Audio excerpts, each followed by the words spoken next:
Pleine commune en France, ancien maire de Saint-Denis, vice-président de la commission d'inclusion. président de la commission d'inclusion sociale et démocratie participative de la CGLU. Merci beaucoup.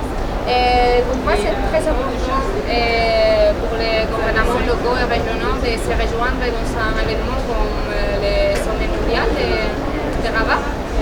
C'est toujours ces sommets ici à Rabat, comme ça l'avait été à Florence ou dans d'autres lieux, à Mexico. C'est toujours le moment de faire le point sur les politiques qui sont menées au niveau international et sur les répercussions, les conséquences que ces politiques ont au niveau local.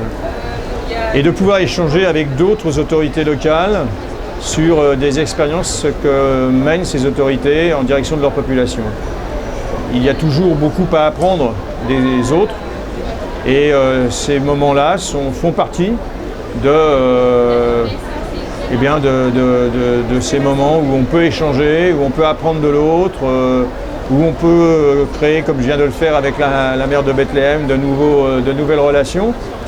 Et c'est souvent dans ces lieux que se tissent finalement des premiers contacts qui amènent à travailler encore plus avec d'autres villes et à se nourrir de ces expériences. Et concrètement, ce sommet, c'est le premier en Afrique, en Rabat. Et pourquoi c'est important de faire les premières en Afrique? Parce qu'on sait très bien que le continent africain a été longtemps laissé pour compte. Et c'est plus qu'un symbole de faire ce congrès ici à Rabat. C'est montrer que l'Afrique, dans les années qui viennent, pèsera de plus en plus dans les choix internationaux et jouera, on le voit bien avec les révolutions du printemps arabe, jouera sans doute un rôle, y compris avec des incidences dans les autres pays qui doivent se nourrir finalement de l'expérience de ces pays africains, tant sur le plan institutionnel que sur l'analyse des mouvements sociaux. Je ne sais pas si vous savez que cette année, c'est le centenaire du mouvement local international. Et vous avez parlé tout à l'heure des défis, par exemple, de l'urbanisation, de l'urbanisme qui devient. Et je ne sais pas si vous savez, qu'est-ce que vous pensez des défis qu'on doit combattre maintenant tous les gouvernements locaux et régionaux? J'ai pas compris. Les défis. Oui.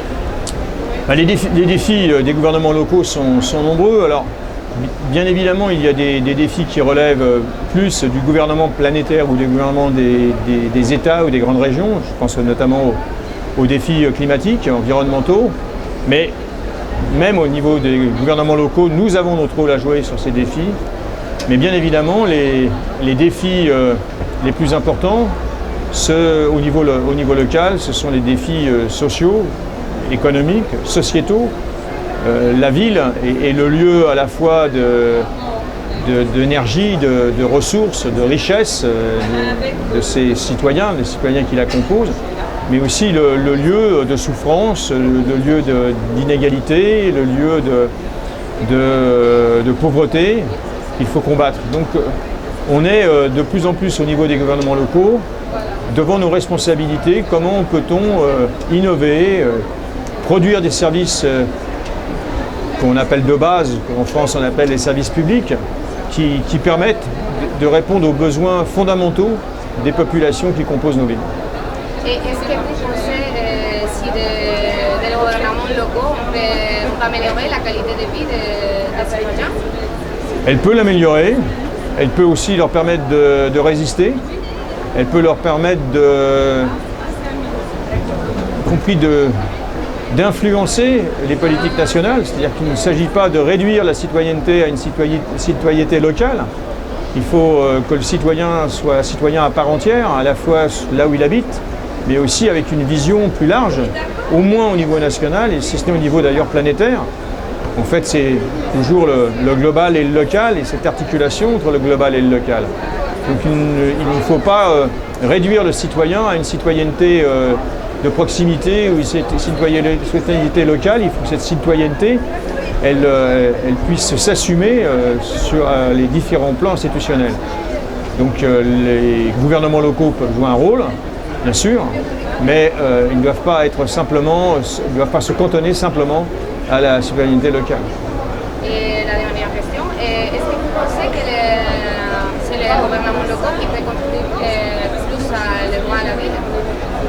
Ah oui, ça, je suis convaincu que c'est l'ensemble des gouvernements locaux. Alors dans les gouvernements locaux, c'est à la fois les communes, les régions, les territoires finalement.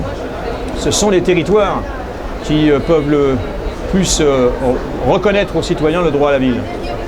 Je le disais tout à l'heure dans l'intervention, c'est plus le droit finalement à la centralité qui est importante, c'est-à-dire d'avoir le droit, d'avoir accès à tous les services de base dans un périmètre qui est accessible à tous. Ça ne veut pas dire qu'on peut se permettre, on a la liberté d'aller ailleurs, mais c'est une liberté, ce n'est pas une contrainte. De pouvoir avoir la culture, l'enseignement, les loisirs, la santé à proximité de là où on habite, de là où on travaille, est une question fondamentale. Donc pour moi, ce droit à la centralité, elle est déterminante pour faire en sorte que chaque citoyen appartienne à un endroit qui compte, un endroit reconnu, un endroit qui n'est pas laissé pour compte. Si le territoire dans lequel on habite est laissé pour compte, on a le sentiment d'être un moins que rien. Et les moins que rien, à un moment, ils essayent de devenir quelque chose, et parfois d'une manière très violente. C'est pour ça qu'il faut aujourd'hui essayer de canaliser les énergies des citoyens dans un processus de construction d'une alternative finalement au monde dans lequel on vit.